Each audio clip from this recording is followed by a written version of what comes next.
अहमद भाई कैसे तबीयत आपकी, ठीक है आप? जी शाजिब, अल्लाह का शुक्र, अल्हम्दुलिल्लाह फाइन, आई एम गुड।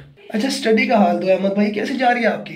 भाई मेहनत तो कर रहा हूँ, आप तो जानते हैं बाबा का ख्वाब पूरा करना है बस। जी करते रहो, शाबाश, अल्लाह आपको ज़रूर कामयाब करेगा यार। अच्छा अहमद भाई एक और चीज़ है मेहनत से बढ़कर जो आपको कामयाब कर सकती है, आप जानना चाहोगे? जी बताओ यार, जल्दी बताओ। अहमद वो है माँ बाप की दुआ। चलो फिर तो यार मैं कहूँगा अम्मी को भी बाबा को भी कि वो मेरे लिए दुआ करें। नहीं अहमद भाई आपने खुद ने नहीं कहना, बल्कि आप ऐसा कुछ काम करें कि वो खुद आपको दुआ दें। भाई काम फिर ऐसे मैं क्या करूँ?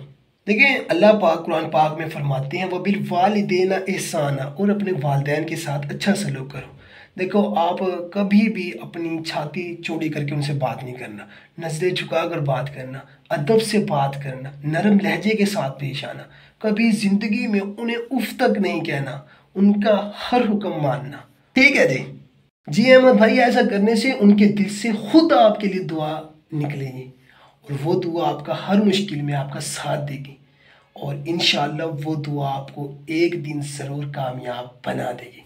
आप मेहनत भी करो और साथ में वालिदैन की दुआ भी लो।